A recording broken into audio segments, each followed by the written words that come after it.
¿Qué tal, amigos de Noticias 22? Bienvenidos a una nueva semana. Estamos pues fresquecitos después de la lluvia que nos llegó muy cerca acá en los estudios Churubusco. Ya está todo limpio y esperemos que en su casa esté muy bien. Así comenzamos esta semana con Karen Rivera y Rafael García Rivera. ¿Qué tal? Muy buenas noches. García Villegas y Guemansi Rodríguez. Y Laura Regis en la traducción de lenguas de seña mexicana. Muy buenas noches, Laura, y un placer recibirlos aquí. Y bueno, platicar, tenemos temas muy interesantes. En efecto, son los resquicios de la lluvia, supongo. Así es el frío. Es el frío. Y también arrancando un mes, el mes patrio ya, con mucho gusto. Y vamos a estar platicando de temas como cine de terror. Así es, viene aquí un invitado de Ferato. Y nos va a platicar un poco de este festival, pero también vamos a hablar de qué pasaba con la prensa en 1968. ¿Cuál fue el papel que jugó la prensa y qué realizaron también algunos movimientos alternos, ¿no? Estos boletines que se lanzaron. Bueno, más adelante vamos a platicar del tema, que es importante y que estamos en el mes, además. Y les tenemos imágenes del museo más antiguo de Brasil, que se incendió este fin de semana. Así es terrible, 90% de sus acervos, que eran 20 millones de acervos entre tantas cosas, desde meteoritos, momias, esqueletos fósiles, etcétera, hasta la biblioteca científica más importante de esa región, ¿no? Y el lugar per se con 200 años de historia. Y el mural que ven aquí a nuestras espaldas también, a propósito de historias rescatables, llega desde la redacción de la Dirección de Noticias y se trata del antiguo Colegio de San Ildefonso, un edificio que data del siglo XVI, que fue construido por jesuitas y que cuando los expulsan ya por allá del siglo XVIII, pues tiene varias funciones, inclusive fue colegio preparatorio nacional. Y ahí tenemos estas imágenes donde tú recorriste hace poco una exposición muy interesante. Así es un lugar maravilloso. Lo mismo pasó por ahí Alexander von Humboldt, que también ahí estuvo la Coatlicue recién descubierta. Ahí la metieron a finales del siglo XVIII, principios del siglo XIX, y ahí fue la Escuela Nacional Preparatoria número 1 en 1968. Con una actividad cultural latente, ¿no? Actualmente. Bueno, pues ahí está este bello mural. Tenemos todo eso y mucho más porque estamos arrancando y después de las presentaciones nos vamos directamente con nuestra querida Ida Vitale. Comenzamos.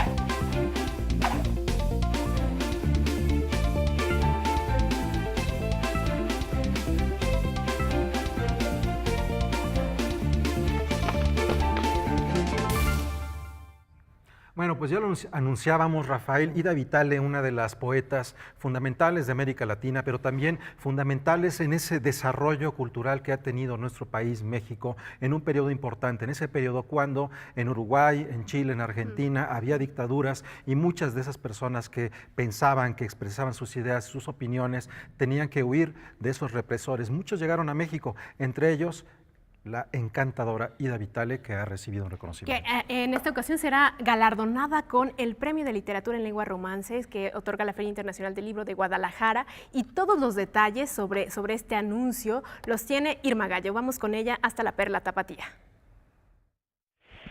Hola, ¿qué tal, amigos de Noticias 22? Karen, Guemansi, Rafa, me da mucho gusto conversar con ustedes desde esta ciudad de Guadalajara, en donde aproximadamente a las 11:15 de la mañana se dio a conocer que Ida Vitale, la poeta uruguaya, sería la ganadora del Premio Phil de Literatura en Lenguas Romances desde este año.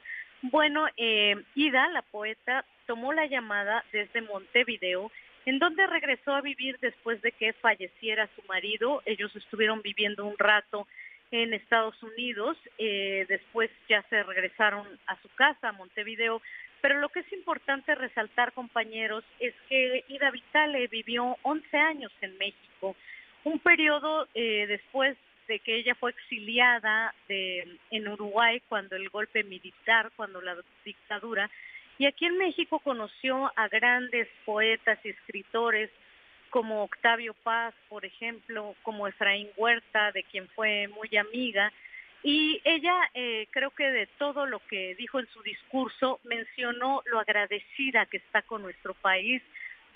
Dijo que México le daba una corona más el día de hoy al señalarla como ganadora de este premio, el Premio Phil de Literatura en Lenguas Romances, que ya lo saben ustedes, pero lo recuerdo, está dotado con $150,000 y este año se recibieron 79 propuestas, de 17 países.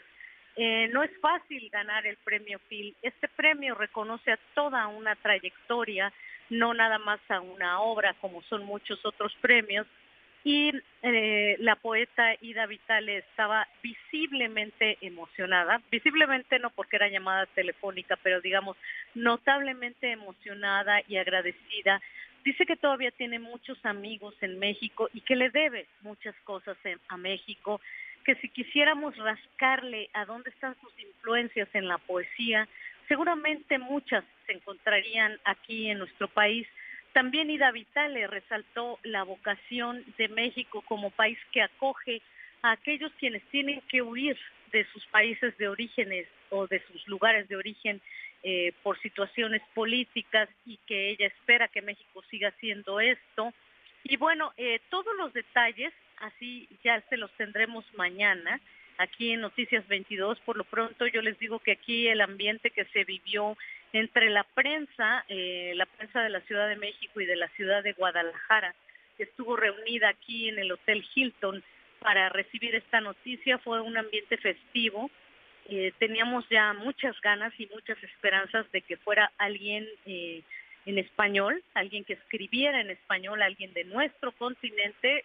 Como todos recuerdan, el año pasado fue Manuel Carrer, entonces ahora se esperaba mucho que fuera alguien de esta región, y el anuncio del premio a Ida Vitale pues nos cayó muy bien. Mañana tendremos todos los detalles, les mando un abrazo hasta allá y nos vemos mañana. También un abrazo muy fuerte hasta Guadalajara, y muy importante resaltar la lucidez de esta mujer, que ya para cuando se le entregue el premio a finales de noviembre tendrá 95 años, y es sorprendente. No es la primera vez que se le reconoce en México, tiene una lista de premios sorprendente. En el 2009, junto con Ramón Shirao, recibe el premio Octavio Paz, y ahora regresa a la FIL para recibir el premio de literatura en lenguas romances. Y en 2015, no me acuerdo si fue Reina Sofía o Príncipe de Asturias, Princesa de Asturias, no me acuerdo, pero uno de estos dos recibió en 2015. Es una poeta importante. Hay un libro muy bello que tiene en Editorial Ditoria, estos maravillosos libros que imprimen con tipos, que hace Roberto Révora, y Ida Vitale tiene un libro únicamente en esa editorial, me refiero que únicamente está publicado allí. Es un personaje muy, muy importante en nuestro país, indudablemente. La cuarta mujer en recibir el premio Phil, ¿no? Tampoco son muchas. Que tampoco son muchas, pero que también hablaban que no era una cuestión de género, porque al final las mujeres siempre han estado presentes en la Feria Internacional del Libro de Guadalajara. Y este premio, que se fue hace 2 años a Rumania, el año pasado a Francia y ahora a Uruguay. Bueno, ¿y qué les parece si de Uruguay y de Guadalajara de manera particular viajamos ahora a Oaxaca? Porque pese a las 4 décadas que han pasado desde el día de su partida, la música de Carlos Chávez, plena de originalidad y rigor, encuentra renovada resonancia. El pasado viernes, aquí en el Teatro Macedonio Alcalá, en la ciudad de Oaxaca, fue inaugurada la Cátedra Carlos Chávez, en homenaje luctuoso a 4 décadas del deceso de este compositor y director mexicano. La cátedra fue inaugurada por Mario Lavista. Impulsada por el Colegio Nacional y la Secretaría de las Culturas y las Artes del Estado de Oaxaca, y el apoyo del Instituto Nacional de Bellas Artes y el Centro de Experimentación y Producción de Música Contemporánea, CEPROMUSIC, la Cátedra Carlos Chávez fue presentada por Ignacio Toscano, quien rememoró la carta con la que el Colegio Nacional se sumó a esta conmemoración. Lo platiqué con el presidente en turno, el maestro Juan Villoro, y después de haber conversado y dicho muchas cosas, me envía una carta que quiero leer. Recibimos con enorme gusto la atenta misiva del 16 del mes en curso, en la que nos comunica la creación de la Cátedra Carlos Chávez en colaboración con el Colegio Nacional. Le damos la bienvenida a esta iniciativa aprobada por nuestro Consejo en su sesión de hoy. En un ameno intercambio, Mario Lavista, en conversación con José Luis Castillo, reflexionaron sobre Carlos Chávez, su obra y algunas piezas que fueron integradas en el concierto. Fundó la Orquesta Sinfónica Nacional, luego fue director del Instituto Nacional de Bellas Artes, luego fundó un taller de composición en el que yo estudié en los años 60. Entonces, la figura de Chávez, digamos que abarca abarca, digamos, todas las facetas posibles dentro del quehacer musical mexicano. Y a él se le deben instituciones que todavía funcionan, como la Sinfónica Nacional, por ejemplo, como Bellas Artes, y una obra, como dice usted, inmensa, una obra musical inmensa. Modelizó una serie de propuestas y de plataformas de lo que hoy es la música en México, no solo la música, y sí las ideas artísticas. Creo que sí era justo, creo que era necesario que a través de esta cátedra se instaurara ese reconocimiento y ese legado a través de las ediciones sucesivas. Carlos Chávez es un compositor de varios rostros y es precisamente la suma de estos rostros la que define el estilo de su música. Carlos Chávez es el padre realmente, yo me atrevería a decir, de toda la institución cultural de México hasta nuestros días. Es una figura fundamental, como bien lo mencionaron, sin Carlos Chávez no se puede entender la cultura mexicana. Luego de esta cátedra se ofreció un concierto por parte del ensamble Cepro Music y la dirección de José Luis Castillo.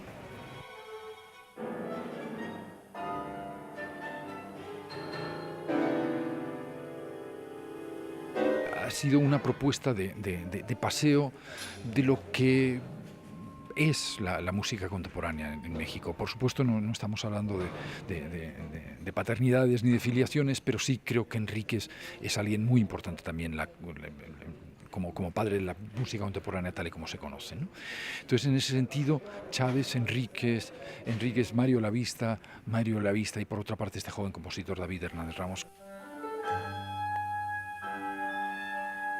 En Prosa 2 de Manuel Enríquez y Bocetos para una rama y plegarias, estas dos últimas de Mario Lavista fueron parte del programa interpretado por el ensamble Cepro Music.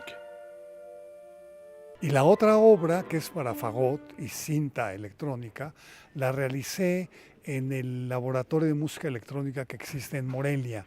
Ahí hay un centro maravilloso que dirige Rodrigo Sigal.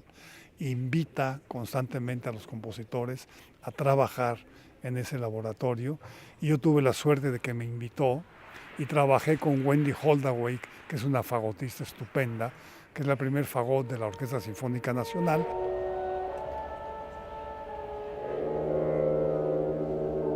Del compositor David Hernández se interpretó Estudios sobre la memoria de un cuerpo, estrenada en 2007 en París por el ensamble Cortocircuito.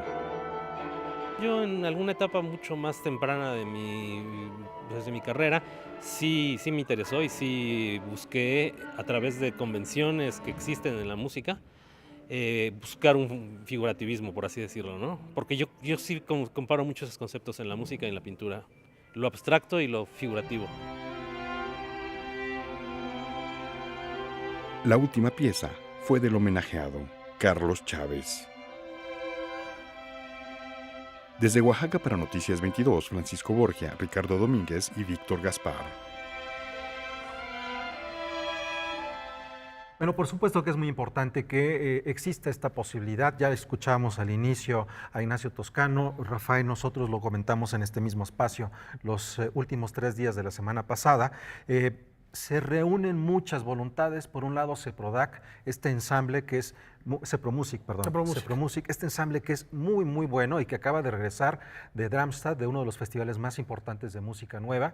Está, por otro lado, la Secretaría de Cultura de Oaxaca. Al frente está Ignacio Toscano, que por años levantó un proyecto muy, muy emocionante, que fue Instrumenta, que permitió que muchos grandes músicos vinieran a México y pudieran encontrarse con jóvenes, dado que pues, es muy difícil que los jóvenes se vayan a Alemania o a Berlín o a Francia a estudiar. Bueno, vinieron acá. Entonces, lo emocionante es ver cómo estas voluntades confluyen para que exista un espacio de estas características, que Víctor Gaspar ha sido testigo de esta primera edición de la cátedra. Y la reivindicación de una figura con todas sus aristas, luz y oscuridad como buen ser humano, que fue Carlos Chávez. Un personaje poliédrico. Con una gran historia, pero pasamos de la música porque el Instituto Nacional de Antropología e Historia nos tiene 2 grandes noticias. El Instituto Nacional de Antropología e Historia y el Fideicomiso Puerto Los Cabos Fonatur firmaron un convenio que formaliza las cláusulas de donación del predio donde se habrá de construir el Museo Virtual de Arte Rupestre en Los Cabos, Baja California Sur. El espacio museográfico, el primero en su tipo en el país, se concibió bajo la idea de hacer accesibles las monumentales pinturas plasmadas en los abrigos rocosos de la Sierra de San Francisco, mismas que cubren un amplio periodo que va, por lo menos, del 1100 a.C. al 1300 después de Cristo. El predio transferido a Lina en título gratuito se ubica junto al Parque Botánico de Wirikuta, donde se cultivan más de 1 millón de plantas desérticas de más de 1000 especies y posee un jardín escultórico con obras de José Luis Cuevas, Manuel Felgueres, Leonora Carrington y Gabriel Macotela. Pero las buenas noticias no acaban aquí. Diego Prieto, director de Lina, fue el encargado de inaugurar el Museo de Azcapotzalco en la Ciudad de México. El recinto alberga más de 400 piezas arqueológicas, en su mayoría localizadas durante las excavaciones hechas en la demarcación iniciadas por Manuel Gamio, que dan cuenta del devenir histórico de Azcapotzalco desde la época del Pleistoceno hasta el siglo XX, demostrando que esta región del Valle de México ha sido una enorme reserva arqueológica, histórica y cultural. El Museo de Azcapotzalco se localiza en la Exhacienda del Rosario 1560, Colonia Prados del Rosario, a un costado del Parque Tezosomoc. La entrada es gratuita y está abierto de martes a domingo de 10 a 17 horas.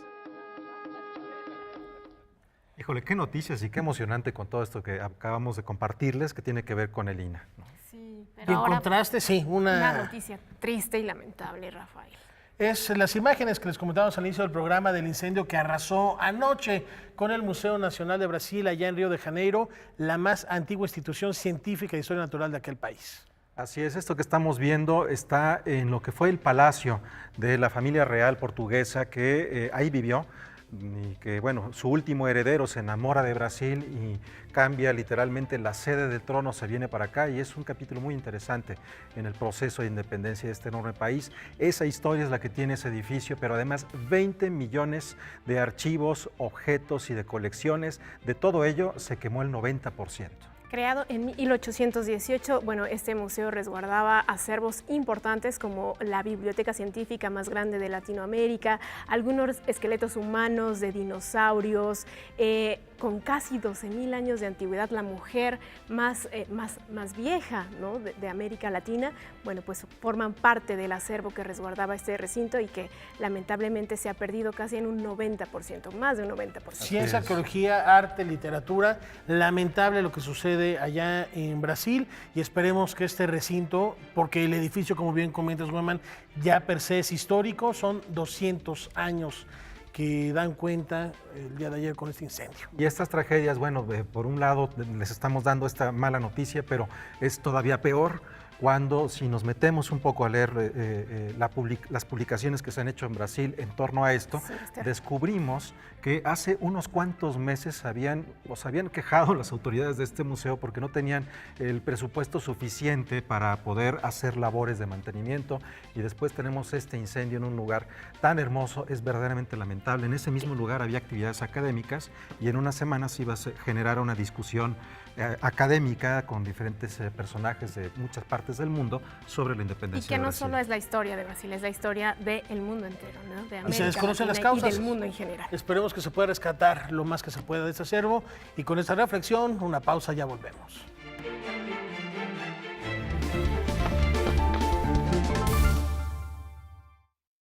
Bien, continuamos aquí en Noticias 22 y tenemos el gusto de recibir a Miguel Marín.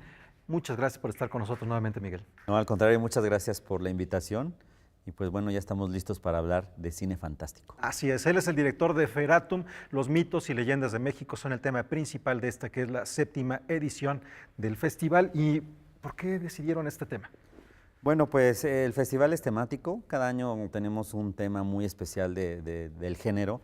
Hemos tenido Hombres Lobo, hemos tenido Juguetes Embrujados, y en esta ocasión decidimos que era ya momento de abundar sobre esta cultura popular mexicana, ¿no? Que además tenemos una gran riqueza cultural y bueno, pues todos conocemos muchos mitos y leyendas en nuestras colonias, en nuestros pueblos, en nuestras ciudades. ¿Quién no ha escuchado hablar de La Llorona? ¿Quién no ha escuchado hablar del Charro Negro?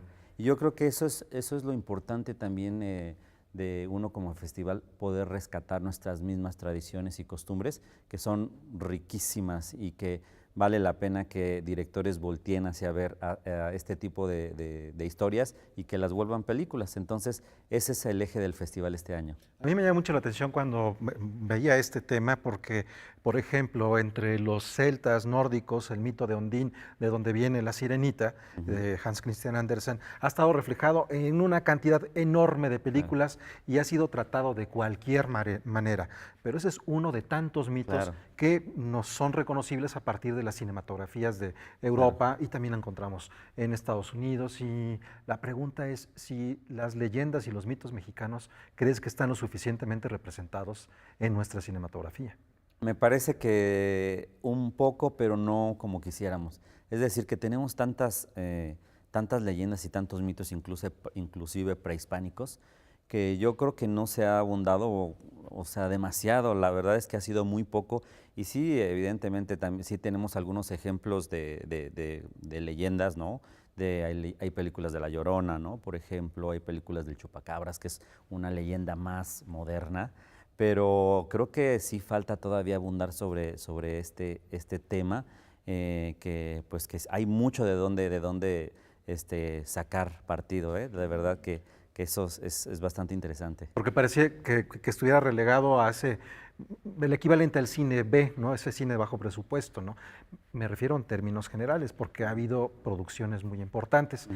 ¿Cómo es que han hecho la selección para lo que será Feratum en este caso? Ok, pues bueno, nosotros abrimos una convocatoria a nivel internacional y a nivel nacional, en donde invitamos a todas las producciones producidas en 2017 y 2018 para que se inscriban con nosotros. Y bueno, esta convocatoria ha llegado pues a todo el mundo. Básicamente sí tenemos participación de muchos países y nos llega un gran número de películas, tanto largometrajes y cortometrajes. Y una de las misiones importantes del Festival Feratum es apoyar al cine mexicano. Entonces, sí damos prioridad al cine mexicano, pero también tenemos secciones que compiten entre sí mismas. Es decir, tenemos películas de largometraje internacional que compitan entre sí mismos y también, pues también tenemos la parte mexicana que también tiene su propia sección. Así es que, bueno, pues tenemos una diversidad de películas de género en donde pues la gente que va a asistir al festival tiene la opción de poder ver tanto películas de terror, películas de fantasía, películas de ciencia ficción y también películas de animación. O sea, tenemos para todos los gustos, pero en el género fantástico, que es donde nosotros nos especializamos. De hecho, tenemos ahora mismo algunas imágenes de la selección de películas que han estado en Feratum. A mí me gustan mucho las características de este festival porque me hace recordar esa fatua Mesif, que era un encuentro sobre ciencia ficción y fantasía, en donde vimos películas como, por ejemplo, La Isla de los Niños Perdidos de Jean-Pierre Jeunet. Sí, esto es de los lejanos o finales de los años 90. De los 90. Y que teniendo tantas posibilidades, se quedó allí, ¿no? En una o en dos ediciones. El cine de ciencia ficción, fantasía, el cine de género, lo consumimos demasiado sin darnos cuenta que es un cine de género, ¿no? Claro, claro. Sí, pasa que, bueno, en México somos grandes consumidores del cine de terror. Las estadísticas nos marcan que los mexicanos nos gusta mucho este género. Nos gusta que nos dé miedo. Nos gusta que nos dé miedo. Pero pasa que la mayoría del público se van hacia el blockbuster gringo. Entonces, lo que nosotros tenemos que hacer desde nuestro cine mexicano es tratar de que la gente tenga más confianza en las nuevas producciones, en los nuevos directores, en las nuevas historias, que en algunas décadas como que perdieron credibilidad, pero justo en estos últimos años han se han retomado, se han vuelto a contar historias de otra manera, con otros valores de producción. Entonces creo que hemos estado retomando otra vez el género, lo han valorado, se ha revalorado y bueno, pues ahora ya hay una apertura más desde la parte del financiamiento para estas películas. Antes no financiaban películas de terror, películas de género, porque las consideraban, como dices, B, las consideraban como cine no serio, pero bueno, ahora los ejemplos tan notorios es Guillermo del Toro. O sea, Guillermo del Toro es de género. Entonces, me parece que la parte de Guillermo del Toro ha dado un impulso muy importante al cine fantástico mexicano y bueno, pues los resultados ahí están, ¿no? Digamos que gracias a Guillermo del Toro de lo que ha hecho fuera de México se nos ha quitado un poquito la vergüenza de hacer lo que podíamos hacer aquí. Quiero decir, había un semillero para que ocurrieran estas historias. Estamos ya en tiempo, perdóname Miguel, estamos en tiempo, rápidamente recuérdanos las fechas y los espacios para que la gente no se pierda Feratum. Claro que sí, pues este año vamos a llegar a la 7ª edición del Festival Internacional de Cine Fantástico, Terror y Ciencia Ficción, mejor conocido como Feratum. Se realizará en el pueblo mágico de Tlalpujahua, Michoacán, del 20 al 23 de septiembre. Y bueno, durante 4 días de festival, la gente podrá disfrutar de toda la programación de películas de las que ya hemos hablado. Además, tendremos de invitados al Festival de Sitges, que es el máximo festival de cine de género en el mundo. Entonces, bueno, pues van a tener las personas que les gusta el cine de género, van a tener la oportunidad de estar con estas personalidades, además del homenaje que tenemos preparado para Berta Navarro. Se cumplen 25 años de la película Cronos y vamos a festejar, se cumplen 50 años de Hasta el viento tiene miedo, también lo vamos a festejar. Bueno, además, bueno, toda la programación que ya tenemos, la programación mexicana. Y bueno, pues toda esta información la pueden encontrar en nuestra página oficial, que es www.feratumfilmfest.com, y ahí van a encontrar pues, a detalle todas las actividades de este año. Así es que pues no se la pueden perder, del 20 al 23 de septiembre. Muy antojable todo lo que mencionas. Muchas gracias por estar con nosotros y por hacernos esta invitación. Al contrario, muchas gracias. Gracias, Miguel. Gracias, Weman. Muy interesante. Hay que darnos una vuelta a Tlalpujahua. Faltan 17 días y unas cuantas horas para alborotar nuestras pesadillas. Sobre todo si les gusta el cine de terror y de ciencia ficción, que yo sí soy consumidora fuerte de este género. ¿Cómo negarlo? Y seguimos hablando de cine, Karen. Y seguimos hablando de cine. Antes de la pausa, ¿no? Vamos a una pequeña pausa. Felicitación, pero vamos a felicitar al cineasta Miguel Calderón, director de la película Zeus, porque recibió una mención honorífica en la categoría de largometraje ficción latinoamericana dentro de la 4ª edición del Festival Internacional de Cine de Serena en Chile. Pues enhorabuena de verdad por esta ópera prima que ya está generando y recibiendo el reconocimiento internacional. Vamos a una pausa y volvemos aquí a Noticias 22.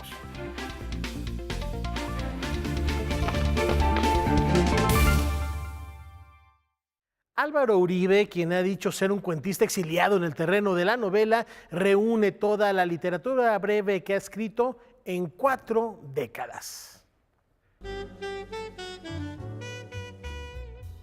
Los cuentos propiamente dichos, cuentos, no capítulos de novelas, sino cuentos, se me dan en sueños. A lo largo de su vida, el narrador Álvaro Uribe ha dejado que las historias lleguen de forma inconsciente. Y aunque en las últimas décadas se ha concentrado en escribir novelas y ensayos, considera que todo su trabajo está íntimamente relacionado con el cuento. Soy como un cuentista que se exilia de vez en cuando o se pierde en el territorio de la novela, pero siempre vuelve al cuento y en ese sentido Historia de Historias, este libro, es como una vuelta, una vindicación, un recordatorio de que yo sobre todo me veo como cuentista. Historia de Historias es una recopilación de cuentos en donde el escritor mexicano ofrece un recorrido por su trayectoria que da inicio con Topos, su primer libro. Empecé siendo brevísimo, realmente son 14 textos, solo uno de ellos rebasa, pero por muy poquito, la cuartilla. Todos los demás, de hecho, prácticamente no rebasan ni el párrafo. Y luego pasé en el segundo de los libros, que se llama El cuento de nunca acabar, que es el segundo sector de este libro. Pasé ya a formas más tradicionales, ya hay cuentos que se pueden definir claramente como cuentos, narraciones un poco más tradicionales. Entre las 16 historias que contiene esa segunda publicación se encuentra Guirales, Borges y yo, una historia en la que el escritor argentino es un personaje que dialoga con el narrador. Es un texto que deriva de una experiencia personal. Tuve la oportunidad en 78, en el remoto año del 78, de ver a Borges en la embajada argentina en París, de hacer cola para hablar con él y de no decirle nada. Efectivamente no le dije nada. Jorge Luis Borges fue una influencia que se reflejó en su tercer libro de relatos, titulado La linterna de los muertos y otros cuentos fantásticos. Porque lo que quería hacer era cuentos fantásticos canónicos, ahora sí a la manera de Borges, a la manera de Cortázar, a la manera de Juan José Arreola aquí. Casi ninguno de esos cuentos maneja la ironía o solo de una manera muy sutil. La compilación de cuentos editada por Malpaso cierra con 3 historias inéditas. Es lo mejor, bueno, y también lo peor, y es todo lo que tengo. Realmente es como la historia de mi vida resumida en unas cuantas páginas y en unas cuantas historias. Es toda una vida, son 40 años de dedicarse a esto, comprimidos en 41 relatos. Noticias 22, Óscar Cortés. 40 años de relatos breves. Habrá que leer este libro, Karen Weman. Indiscutiblemente hay que tenerlo en la biblioteca. Sí, a mí me interesa mucho el trabajo que hace Uribe y bueno, ya espero, saliendo lo voy a comprar. Y en algún momento lo decía, ¿no? Compra 3, ¿no? Los traigo para mañana. Un cuentista exiliado en el territorio de la novela, así lo definía Álvaro Uribe. Y bueno, a punto de cumplirse un año de los sismos que sacudieron al país, el Museo Memoria y Tolerancia celebra el espíritu solidario de México con una exposición.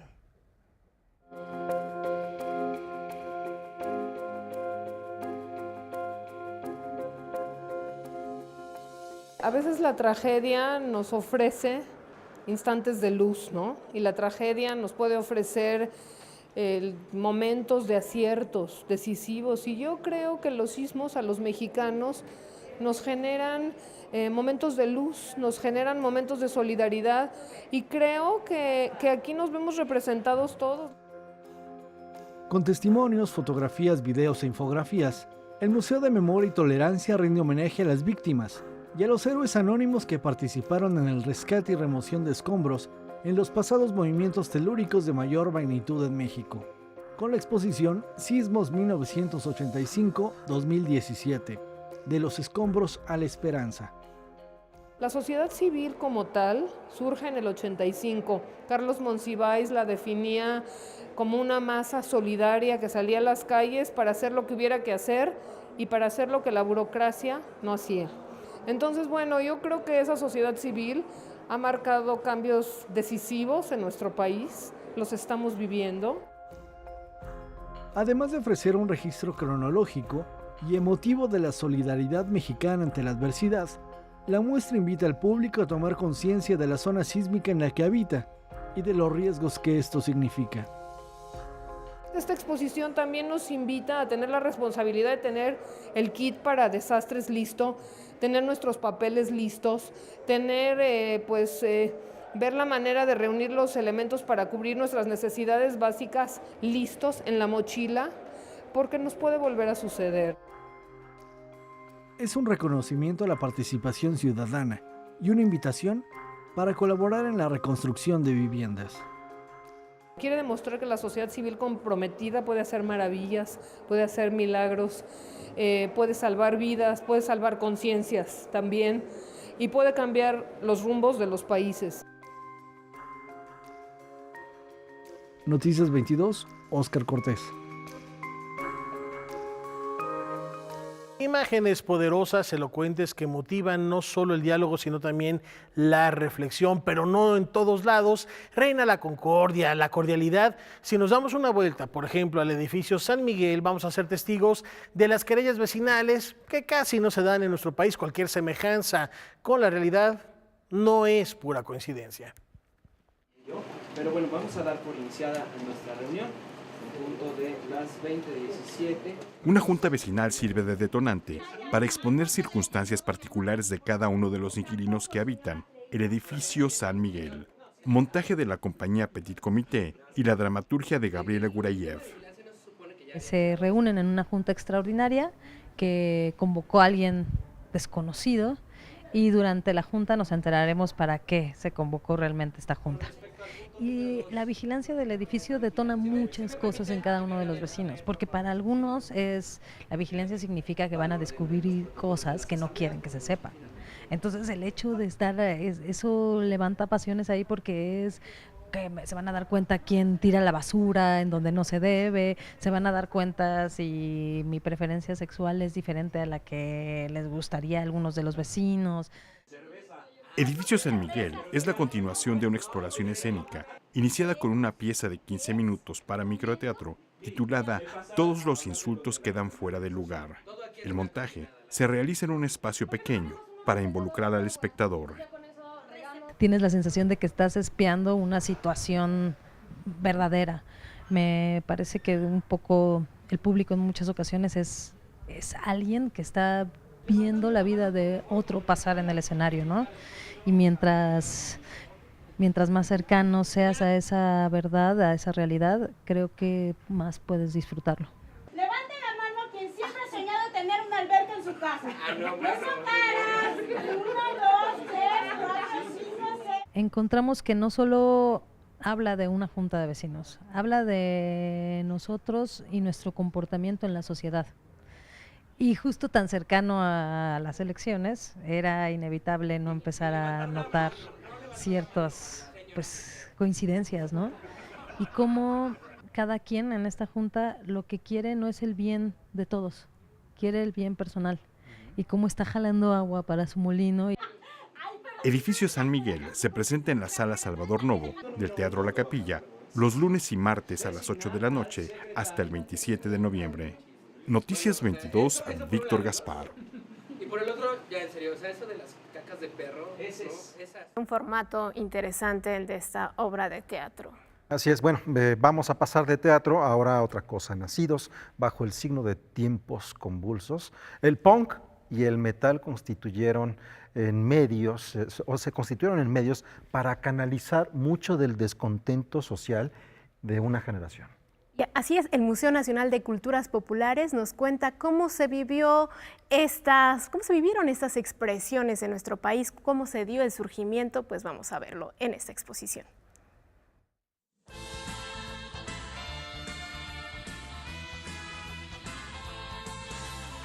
Contiene diversas piezas, algunos son discos, cassettes, demos, fanzines, revistas, algunas piezas que también forman parte de la colección tanto de músicos como de otras personas que han estado muy allegadas a corrientes musicales como el punk y el metal desde los años 80.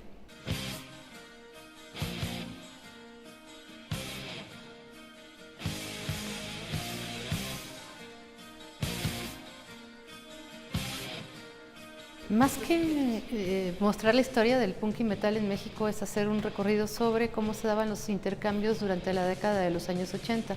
Mucho de lo que encontramos acá pues era un intercambio que se daba a través de fanzines, de demos, cara a cara o bien por correspondencia.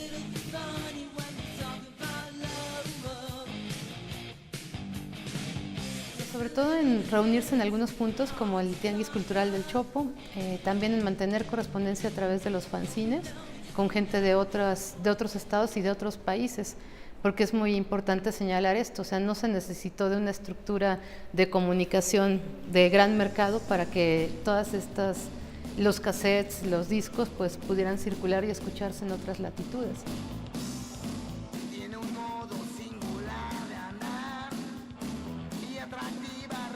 Finalmente no hay que olvidar que el rock es uno de los polos de rebeldía que forma también parte de esta democracia que hoy estamos viviendo. El desarrollo ha sido a contracorriente de muchas formas, porque enfrentamos también discriminación, pero los músicos hoy y también en los 80 los que fundan estos movimientos estaban a la par, ¿no? Incluso yéndonos más atrás, ¿no? Los 60, los 70, siempre ha habido músicos geniales dentro de lo que es la escena del rock mexicano, solo que a través del golpe político pues se nos sataniza y se nos envía a espacios a las orillas de la ciudad.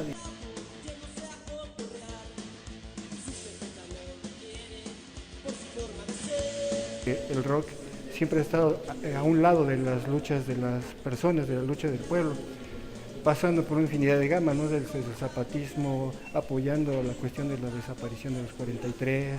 Parte de nuestras letras trataban sobre esos temas, pero también tratábamos temas sobre lo que era nuestra cultura, la cultura del heavy metal, tratando de formar una identidad dentro de nuestro medio.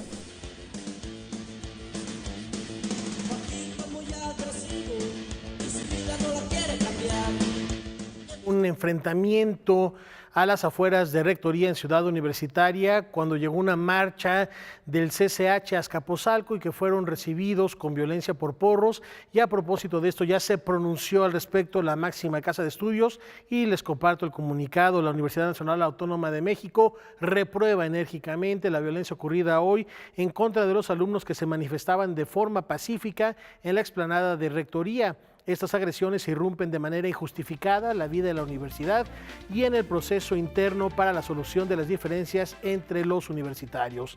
La Universidad Nacional presentará las denuncias contra quienes resulten responsables de la agresión y abrirá el procedimiento interno correspondiente.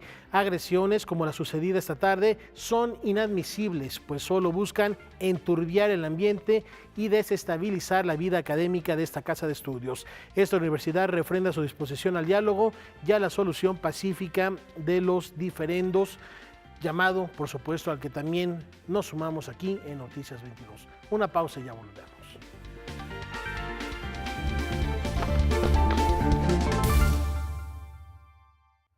Continuamos aquí en Noticias 22. Rafael, hay algo que ha sido muy importante cuando recordamos ese 1968 y tiene que ver el papel que jugaron los medios de comunicación, cómo dijeron o cómo no dijeron, ¿no? Y hay algo que vamos a compartir a continuación con todos ustedes que tiene que ver con un personaje fundamental que es Julio Scherer. Indiscutiblemente, y esto también es la antesala a los programas que estamos preparando ya a un mes de empezar esta conmemoración aquí en Noticias 22, porque hace 50 años, en la coyuntura de este movimiento estudiantil, el ya referido Julio Scherer asumió la dirección del diario Excelsior. Un recuerdo de ese hecho hoy rememora el papel de la prensa durante este ya lejano 1968.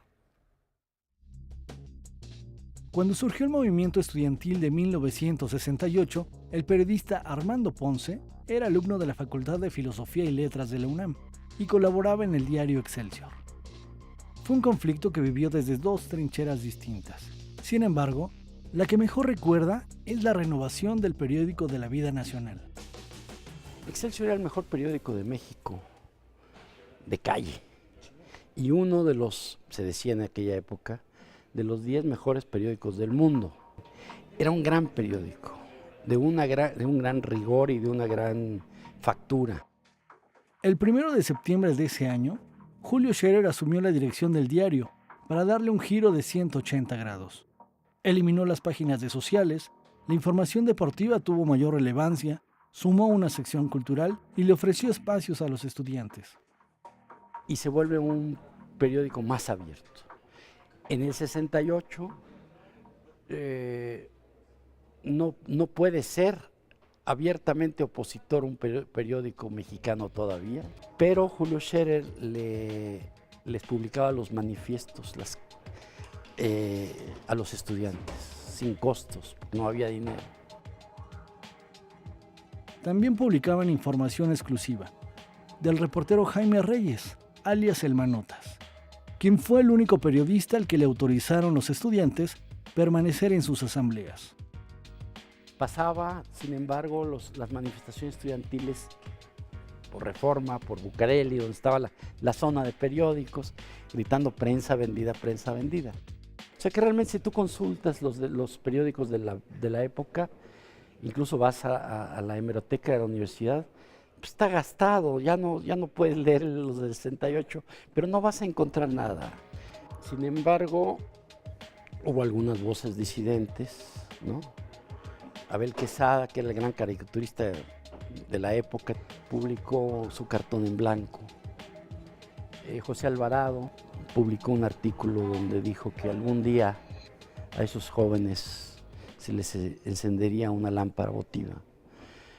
¿verdad? Pero no hubo mucha oposición, venían los Juegos Olímpicos. Ante la falta de información, los artistas visuales y estudiantes trabajaron en la difusión de volantes, carteles, caricaturas. En canciones, en obras de teatro, en películas, en documentales, en libros.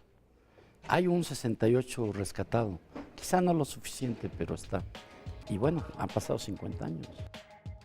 Miguel Ángel Granados Chapa, después de la salida de Julio Scherer de Excelsior, fue a la universidad y en una conferencia en la que yo asistí, puso el papel que jugó Excelsior en el 68. Él dijo, realmente Excelsior también silenció la represión de Tlatelolco. Se hablaba de grupos de choque que habían enfrentándose con el ejército. O sea, nadie dijo que había sido una masacre provocada por el ejército y el Batallón Olimpia, los paramilitares. Y dijo, pero fue el único periódico que atisbó un poquito de la verdad de lo que había pasado. Noticias 22, Óscar Cortés. Y a propósito de las conmemoraciones del movimiento de 1968, mañana se llevará a cabo el Parlamento de Jóvenes desde el 68 al 2030 en el Centro Cultural Universitario Tlatelolco como parte del coloquio internacional M68, Ciudadanías en Movimiento. La idea es que las nuevas generaciones visualicen la Agenda 2030 para el desarrollo sostenible de la ONU a la luz de las aportaciones del movimiento estudiantil en la construcción de la ciudadanía. Ahí hay una buena opción para todos aquellos jóvenes que decidan asistir y bueno, planear qué va a suceder para este 2030 a partir de lo que sucedió en 1968. Vamos a otras noticias, pero continuando con el movimiento estudiantil, el silencio de la prensa durante 1968 fue contrarrestado por el arte gráfico impreso en volantes, carteles y propaganda que se construyó en el medio para burlar la censura alrededor del movimiento estudiantil.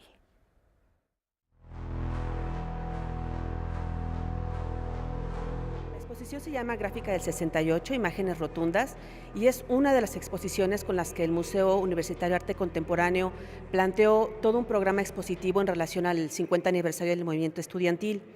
Esta exposición en particular, lo que quisimos hacer Amanda de la Garza y yo, fue por un lado pues desplegar la totalidad del acervo que tiene el museo, del acervo patrimonial, ¿no?, que donó en el 2002 Arnulfo Aquino, y aprovechar esta coyuntura para volver a desplegar, digamos, en el espacio público para otras generaciones también, pues el poder de la imagen que caracterizó al movimiento estudiantil a través de las brigadas gráficas.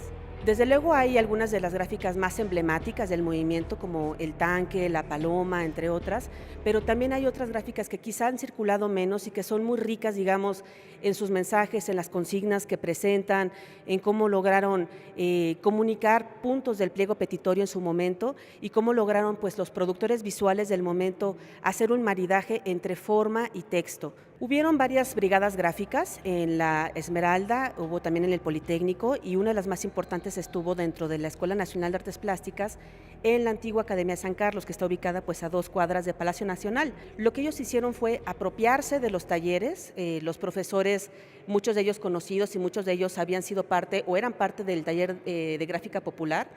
Estos profesores abrieron los talleres para que se generaran las visualidades que el movimiento empezaba a demandar. Y fue tanta la demanda que pues en algún momento se acabaron, digamos, las reservas de papel y de tinta que tenía la universidad y empezaron también a generar eventos para poder tener más recursos y poder tener más materiales para seguir produciendo imágenes. Que es importante decir que todos son originales, pero es un fragmento, digamos, ¿no? Es una parte de la gráfica que circuló.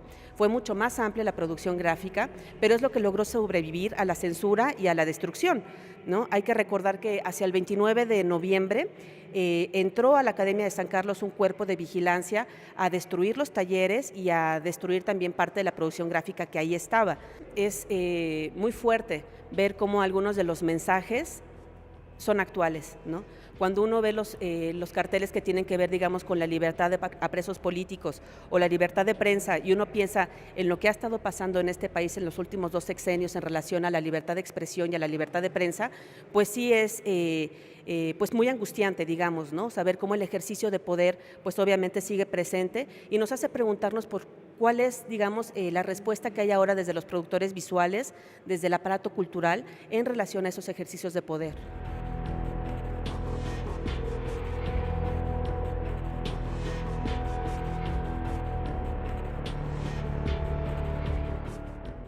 Bueno, fundamental también el diseño y estas imágenes que hemos visto para entender ese 1968, que va de la mano con expresiones muy cercanas que siempre han estado buscando burlar la censura, tal como se nos ha contado que se divulgaba los corridos mexicanos en el periodo prerevolucionario y durante también la Revolución, y también esas famosas calaveritas en donde se hacían versos burlándose de aquellas personas poderosas o ricas. Era, por así decirlo, una de las victorias, lograr ridiculizarlas en los versos.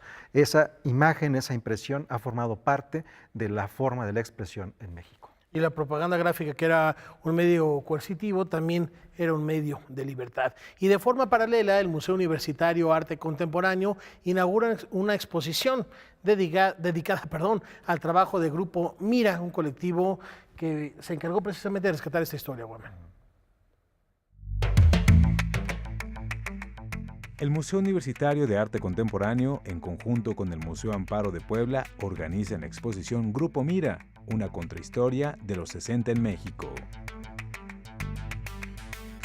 Esta es una muestra monográfica que reúne más de 500 obras y documentos de Grupo Mira, la asociación que desde el año 1965 trabajó en diferentes luchas sociales.